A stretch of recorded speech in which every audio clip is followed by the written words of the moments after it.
Friends, मैं शारदा थानवी आज अपने यूट्यूब चैनल पर आप लोगों के लिए लेकर आई हूँ कक्षा 11th की अनिवार्य हिंदी की पुस्तक आरोह का चैप्टर 3 सत्यजीत राय द्वारा लिखित अप्पू के 2.5 साल, जिसमें ये जो लेसन है ये इन्होंने इनका संस्मरण है जो एक बच्चे के साथ में रहते हुए इन्होंने बनाया। और ये भी कौन सी पिक्चर, पथेर पांचाली की जब शूटिंग चल रही थी उस समय। सत्यजीत राय बहुत बड़े एक डायरेक्टर थे। इनका सबसे पहले मैं आपको जीवन परिचय बता रही हूँ। फ्रेंड्स, जीवन परिचय बताने से पहले मैं आपको एक बार पुनः कहना चाहूंगी, अगर आपको मेरा वीडियो पसंद आता है तो प्लीज लाइक, कमेंट और शेयर करना ना भूलें। चैनल को भी सब्सक्राइब करना ना भूलें ताकि मेरे आने वाले वीडियो आपको समय समय पर मिल सके। तो हम प्रारंभ करते हैं सत्यजीत राय का जीवन परिचय। इनका जन्म हुआ सन 1921 में कोलकाता, पश्चिम बंगाल में। इनकी प्रमुख फिल्में थी जो बंगला में भी थी और हिंदी में भी थी। देखिए, जो सबसे पहले मैं नाम ले रही हूँ वो बंगला फिल्मों के हैं। अपराजिता, अप्पू का संसार, जल सागर, देवी चारुलता, महानगर, गोपी गायन, बाका बायन और पथेर पंचाली, ये सारी बंगला पिक्चर हैं। शतरंज के खिलाड़ी और सदगदी, ये हिंदी पिक्चरें। प्रमुख रचनाएं इनकी हैं प्रोफेसर शंकु के कारनामे, सोने का किला, जहांगीर की स्वर्ण मुद्रा, बादशाही अंगूठी आदि। इनको जो प्रमुख सम्मान मिले हैं ये देखिए, फ्रांस का लेजेंड डी ऑनर, पूरे जीवन की उपलब्धियों पर ऑस्कर और भारत रत्न सहित फिल्म जगत का हर महत्वपूर्ण सम्मान मिला है इनको। मृत्यु हुई इनकी सन 1992 ईस्वी में। हम प्रारंभ कर रहे हैं इनका जो इनके जीवन परिचय के बारे में ही हम बात कर रहे हैं। भारतीय सिनेमा को कलात्मक ऊंचाई प्रदान करने वाले फिल्मकारों में सत्यजीत राय अगली कतार में है। इनके निर्देशन में पहली फीचर फिल्म पथेर पंचाली बंगला 1955 में प्रदर्शित हुई। पहली फीचर फिल्म कहलाती है पथेर पंचाली, जो बंगला भाषा में प्रदर्शित हुई 1955 में। उसने राय को अंतर्राष्ट्रीय स्तर पर प्रतिष्ठा प्राप्त करने वाला भारतीय निर्देशक बना दिया। इनकी फीचर फिल्मों की कुल संख्या 30 के लगभग है। इन फिल्मों के जरिए इन्होंने फिल्म विधा को समृद्ध ही नहीं किया बल्कि इस माध्यम के बारे में निर्देशकों और आलोचकों के बीच एक समझ विकसित करने में भी अपना योगदान दिया। ध्यान देने की बात है कि इनकी ज्यादातर फिल्में साहित्यिक कृतियों पर आधारित हैं। इनके पसंदीदा साहित्यकारों में बंगला के विभूति भूषण बंदोपाध्याय से लेकर हिंदी के प्रेमचंद तक शामिल हैं। जो साहित्यकार ये पसंद करे, जिन साहित्यकारों ने को इन्होंने पसंद किया, उनमें बंगला के साहित्यकार विभूति भूषण बंदोपाध्याय और हिंदी के प्रेमचंद। फिल्मों के पटकथा लेखन, संगीत संयोजन एवं निर्देशन के अलावा राय ने बंगला में बच्चों एवं किशोरों के लिए लेखन का काम भी बहुत ही संजीदगी के साथ किया है। इनकी लिखी कहानियों में जासूसी रोमांच के साथ साथ पेड़ पौधे तथा पशु पक्षी का सहज संसार भी है। अप्पू के 2.5 साल नामक संस्मरण पथेर पांचाली फिल्म के अनुभवों से संबंधित है, जिसका निर्माण भारतीय फिल्म के इतिहास में एक बहुत बड़ी घटना के रूप में दर्ज है। इससे फिल्म के सृजन और उसके व्याकरण से संबंधित कई बारीकियों का पता चलता है। यही नहीं, जो फिल्मी दुनिया हमें अपने ग्लैमर से चुंधियाती हुई जान पड़ती है, उसका एक ऐसा सच हमारे सामने आता है जिसमें साधनहीनता के बीच अपनी कला दृष्टि को साकार करने का संघर्ष भी है।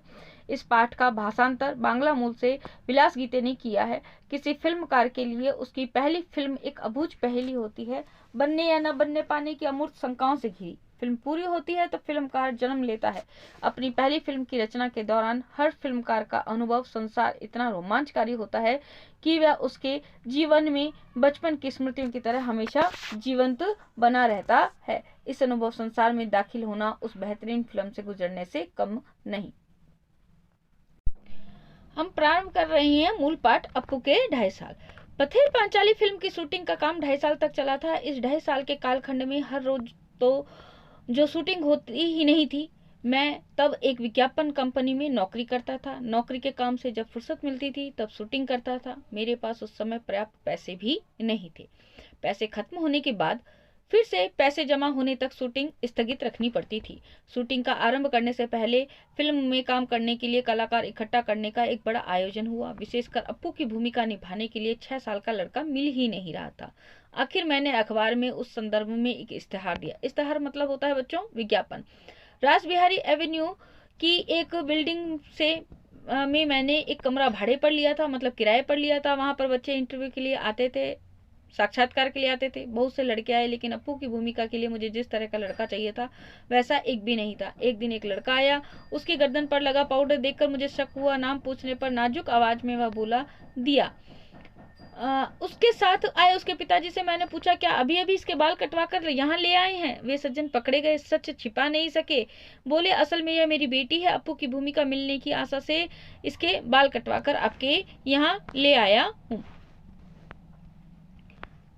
विज्ञापन देकर भी अप्पू की भूमिका के लिए सही तरह का लड़का न मिलने के कारण मैं तो बेहाल हो गया। आखिर एक दिन मेरी पत्नी छत के नीचे आकर मुझसे बोली, पास वाले मकान की छत पर एक लड़का देखा, जरा उसे बुलाइए तो। आखिर हमारे पड़ोस के घर में रहने वाला लड़का सुबीर बनर्जी ही पथेर पांचाली में अप्पू बना। फिल्म का काम आगे भी 2.5 साल चलने वाला था। इस बात का अंदाजा मुझे पहले नहीं था, इसलिए जैसे जैसे दिन बीतने लगे वैसे वैसे मुझे डर लगने लगा। अप्पू और दुर्गा की भूमिका निभाने वाले बच्चे अगर ज्यादा बड़े हो गए तो फिल्म में दिखाई देगा, लेकिन मेरी खुशकिस्मती से उस उम्र में बच्चे जितने बढ़ते हैं उतने अप्पू और दुर्गा की भूमिका निभाने वाले बच्चे नहीं बढ़े। इंदिरा ठाकुर उनकी भूमिका निभाने वाली 80 साल उम्र की चुन्नी बाला देवी 2.5 साल तक काम कर सकी, यह भी मेरे सौभाग्य की बात थी। शूटिंग के शुरुआत में ही एक गड़बड़ हो गई। अप्पू और दुर्गा को लेकर हम कलकत्ता से 70 मील पर पालसीट नाम के एक गांव गए। वहां रेल लाइन के पास काश फूलों से भरा एक मैदान था। अप्पू और दुर्गा पहली बार रेलगाड़ी देखते हैं। इस सीन की शूटिंग हमें करनी थी। यह सीन बहुत ही बड़ा था, एक दिन में उसकी शूटिंग पूरी होना नामुमकिन था। कम से कम 2 दिन लग सकते थे। पहले दिन जगदात्री पूजा का त्योहार था। दुर्गा के पीछे पीछे दौड़ते हुए अप्पू काश फूलों के वन में पहुंचता है। सुबह शूटिंग शुरू करके शाम तक हमने सीन का आधा भाग चित्रित किया। निर्देशक, छायाकार, छोटे अभिनेता अभिनेत्री, हम सभी इस क्षेत्र में नवागत मतलब नए आने के कारण थोड़े बोराए हुए ही थे। बाकी का सीन बाद में चित्रित करने का निर्णय लेकर हम घर पहुंचे। 7 दिन बाद शूटिंग के लिए उस जगह गए तो वह जगह हम पहचान ही नहीं पाए। लगा ये कहाँ आ गए हम, कहाँ गए वे सारे काशफूल? बीच के 7 दिनों में जानवरों ने वे सारे काशफूल खा डाले थे। अब अगर हम उस जगह बाकी आधे सीन की शूटिंग करते तो पहले आधे सीन के साथ उसका मेल ना बैठता, उसमें से कंटिन्यूटी नदारद हो जाती। उस सीन के बाकी अंश की शूटिंग हमने उसके अगले साल शरद ऋतु में, जब फिर से वह मैदान काश फूलों से भर गया, तब की। उसी समय रेलगाड़ी के भी शॉट्स लिए, लेकिन रेलगाड़ी के इतने शॉट्स थे कि एक रेलगाड़ी से काम नहीं चला। एक के बाद एक 3 रेलगाड़ियों को हमने शूटिंग के लिए इस्तेमाल किया। सुबह से लेकर दोपहर तक कितनी रेलगाड़ियां उस लाइन पर से जाती हैं यह पहले ही टाइम टेबल देखकर जान लिया था। हर एक ट्रेन एक ही दिशा से आने वाली थी। जिस स्टेशन से वे रेलगाड़ियां आने वाली थी उस स्टेशन पर हमारी टीम के अनिल बाबू थे। रेलगाड़ी स्टेशन से निकलते समय अनिल बाबू भी इंजन ड्राइवर की कैबिन में चढ़ते थे, क्योंकि गाड़ी के शूटिंग की जगह के पास आते ही बॉयलर में कोयला डालना जरूरी था ताकि काला धुआं निकले। सफेद काश फूलों की पृष्ठभूमि पर अगर काला धुआं नहीं आया तो दृश्य कैसे अच्छा लगेगा। पथेर पांचाली फिल्म में जब यह सीन दिखाई देता है तब दर्शक पहचान नहीं पाते कि उस सीन में हमने 3 अलग अलग रेलगाड़ियों का इस्तेमाल किया है। आज के डीजल और बिजली पर चलने वाले इंजनों के युग में वह दृश्य उस प्रकार से हम चित्रित न कर पाते। आर्थिक अभाव के कारण बहुत दिनों तक हमें अलग अलग समस्याओं से जूझना पड़ा। एक उदाहरण देता हूँ। मूल उपन्यास में अप्पू और दुर्गा के भूलो नामक पालतू कुत्ते का उल्लेख है। गांव में ही हमने एक कुत्ता प्राप्त किया और वह भी हमसे ठीक बर्ताव करने लगा। फिल्म में एक दृश्य ऐसा है, अप्पू की माँ सर्वजया अप्पू को भात खिला रही है। भूलो कुत्ता दरवाजे के सामने आंगन में बैठकर अप्पू का भात खाना देख रहा है। भात होता है चावल का बना हुआ।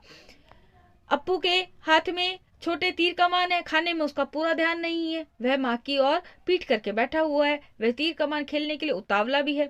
अप्पू खाते खाते ही कमान से तीर छोड़ता है, उसके बाद खाना छोड़कर तीर वापस लाने के लिए जाता है। सर्वजया बाएं हाथ में वह थाली और दाहिने हाथ में निवाला लेकर बच्चे के पीछे दौड़ती है, लेकिन बच्चे के भाव देखकर जान जाती है कि वह अब कुछ खाएगा नहीं। भूलो कुत्ता भी खड़ा हो जाता है। उसका ध्यान सर्वजया के हाथ में जो भात की थाली है उसकी ओर है। इसके बाद वाले शॉट में हमें ऐसा दिखाना था कि सर्वजया थाली में बचा भात एक गमले में डाल देती है और भूलो वह भात खाता है, लेकिन वह शॉट हम उस दिन नहीं ले सके क्योंकि सूरज की रोशनी खत्म हुई और उसी के साथ हमारे पास जो पैसे थे वे भी खत्म हो गए।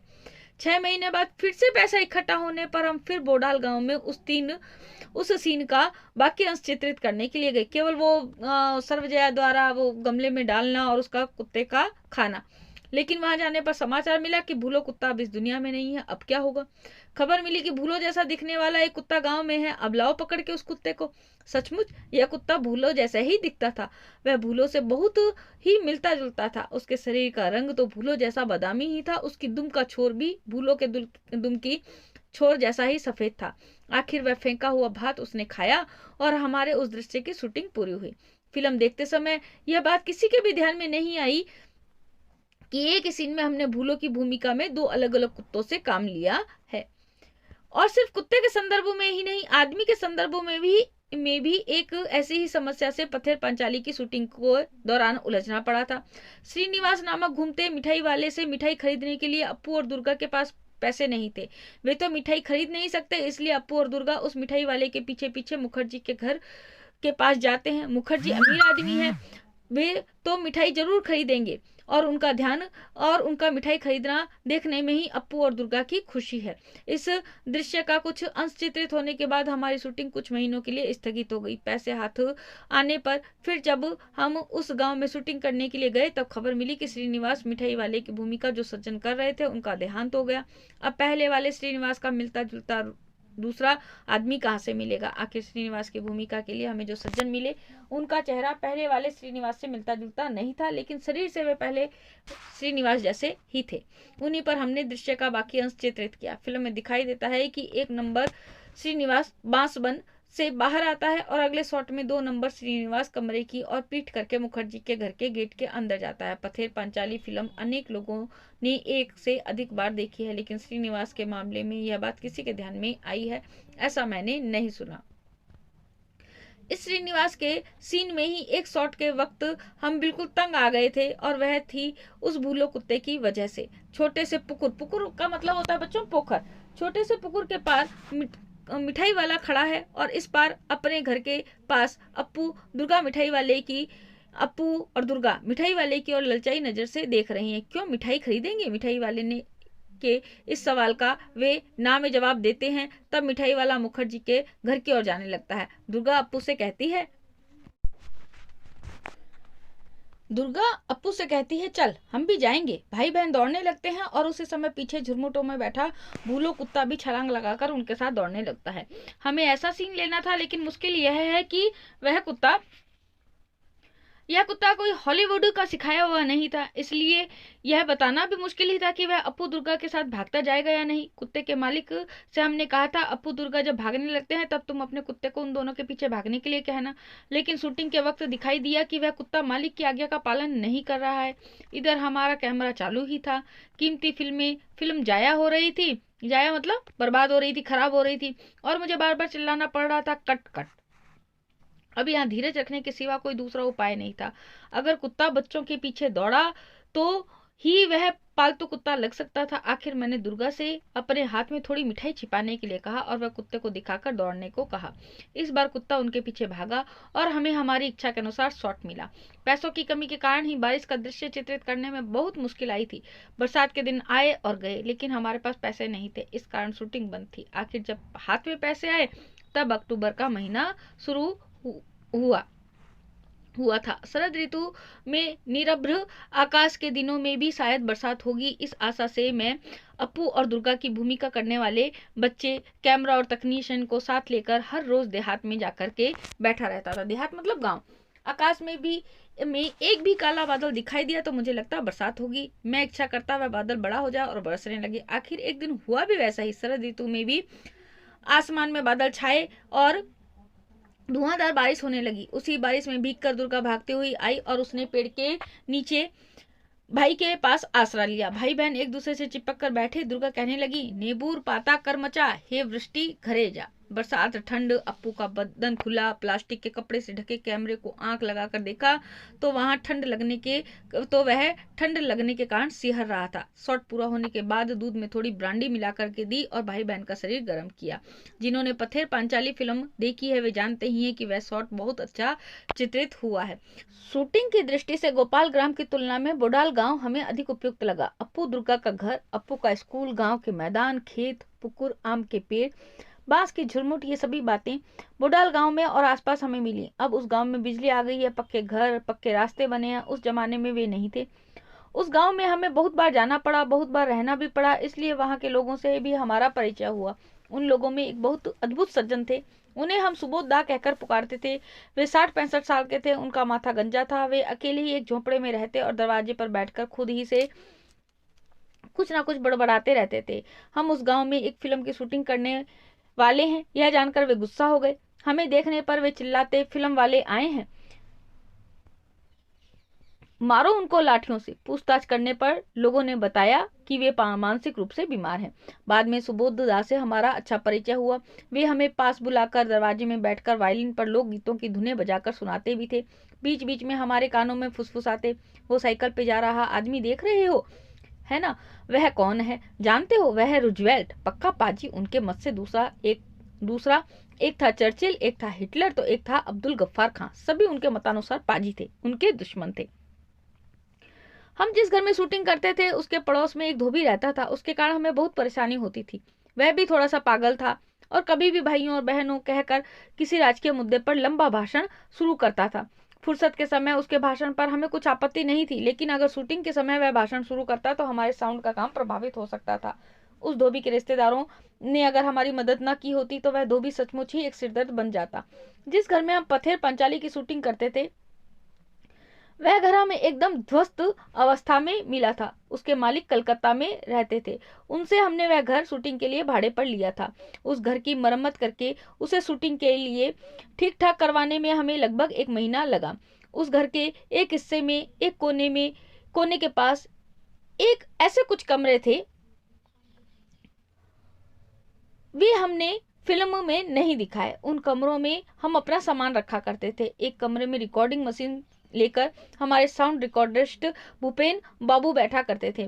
हम शूटिंग के वक्त उन्हें देख नहीं सकते थे, फिर भी उनकी आवाज सुन सकते थे। हर शॉट के बाद हम उनसे पूछते, साउंड ठीक है ना? भूपेन बाबू इस पर हाँ या ना जवाब देते।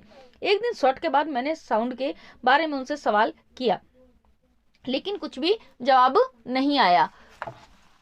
फिर एक बार पूछा, भूपेन बाबू साउंड ठीक है ना? इस पर भी जवाब नहीं आया। न आने पर मैं उनके कमरे में गया तो देखा कि एक बड़ा सा सांप उस कमरे की खिड़की से नीचे उतर रहा था। वह सांप देखकर भूपेन बाबू सहम गए थे और उनकी बोलती बंद हो गई थी। वह सांप हमने वहां आने पर कुछ ही दिनों के बाद देखा था। उसे मार डालने की इच्छा होने पर भी स्थानीय लोगों के मना करने के कारण हम उसे मार नहीं सके।